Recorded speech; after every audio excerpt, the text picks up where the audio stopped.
I am reading chapter 15 of I Am Malala. Chapter 15 is called Peace, question mark. Again, I'm reading with the permission of Scholastic Books. One morning in February, we awoke to gunfire. It wasn't unusual for us to be awakened several times each night by the sounds of gunfire, but this was different.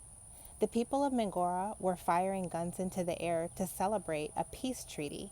The government had agreed to impose Sharia if the Taliban would stop fighting. Sharia meant that all aspects of life, from property disputes to personal hygiene, would be dictated by religious judges. Even though people criticized the peace deal, I was happy because it meant I could go back to school. Since 2007, more than 1,000 people had been killed. Women had been kept in Purta, schools and bridges had been blown up, businesses had closed, and the people of Swat had lived with constant fear. But now it was all about to stop. Perhaps the Taliban would settle down, go back to their homes, and let us live as peaceful citizens. Best of all, the Taliban had relented on the question of girls' schools. Even older girls could return to school. We would pay a small price, though. We could only go to school as long as we kept ourselves covered in public. Fine, I thought, if that is what it takes. While school was closed, I had continued doing interviews about girls' right to education, and my father and I attended rallies and events to spread our message as far and as wide as we could. But now, GOTV, the biggest channel in our country, wanted to interview a girl about the peace treaty. We were being interviewed on the rooftop of a hotel at night. They wired me with a microphone and counted down 5, 4, 3, 2, 1. The interviewer asked me how the peace deal would affect girls and whether I thought it should happen. The peace treaty had only just been announced and already someone had violated it. A journalist who had recently interviewed my father had been killed. I was disappointed in the treaty already, and I said so. We are really sad the situation is getting worse. We were expecting peace and to be able to go back to school. The future of our country can never be bright if we don't educate the younger generation. The government should take action and help us. But I wasn't done. I added, let me back up and reread. I added, I'm not afraid of anyone. I will get my education, even if I have to sit on the floor to continue it. I have to continue my education, and I will do it. How had I become so bold, I wondered. Well, Malala, I told myself, you're not doing anything wrong. You're speaking for peace, for your rights, for the rights of girls. That is not wrong. That is your duty. After the interview, a friend of my father's asked him, how old is Malala? When my father told him I was 11, he was shocked. She is Pika Jaini, he said, wise beyond her years. Then he asked, how did she get that way? My father said, circumstances have made her so. But we were badly deceived. After the imposition of Sharia, the Taliban became even bolder.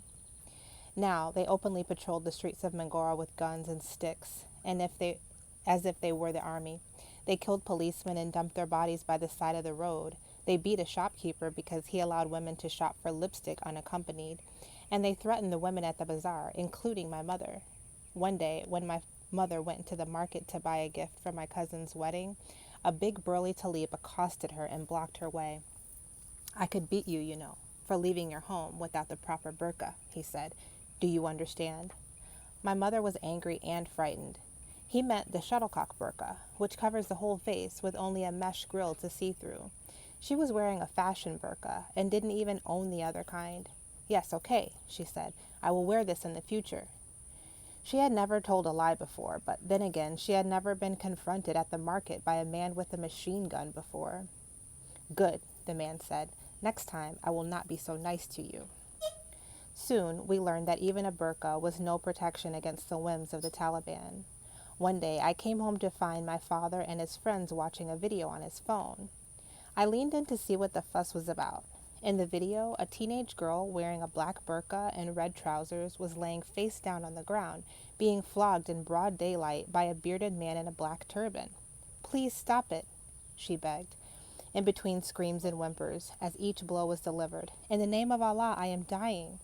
You could hear the talib shouting, hold her down, hold her hands down. At one point during the flogging, her burqa slipped up to reveal her trousers. The beating stopped for a moment so that the men could cover her up again. Then they went back to beating her. A crowd had gathered but did nothing. One of the girl's own relatives even volunteered to hold her down.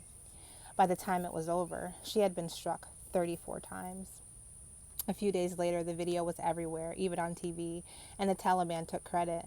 This woman came out of her house with a man who was not her husband, so we had to punish her, a spokesman said. Some boundaries cannot be crossed. Woman? She was a teenager, maybe 6 years older than me.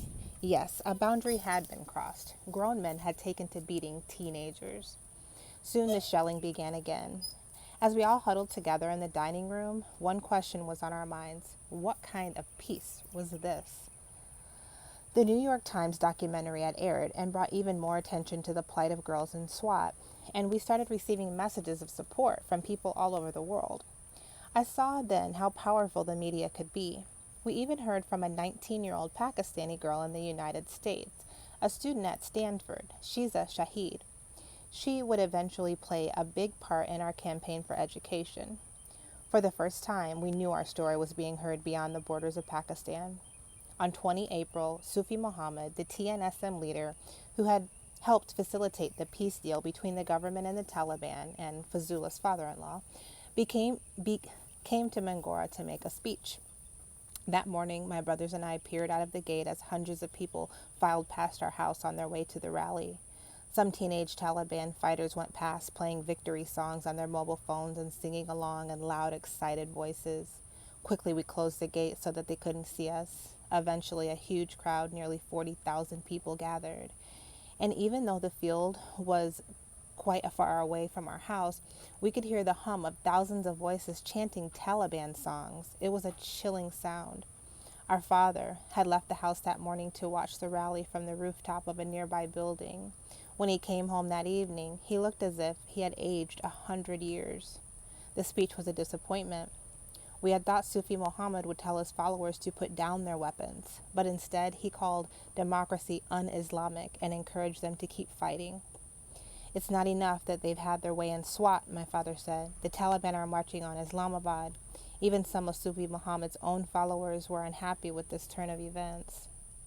Within days, the Taliban streamed into the city of Buner, a town just south of Swat, only 60 miles from the capital. Now that the capital was at risk, the army planned a counterattack. Once again, Mangora was squarely in the middle. This time, my mother said we should leave and take shelter in Shangala.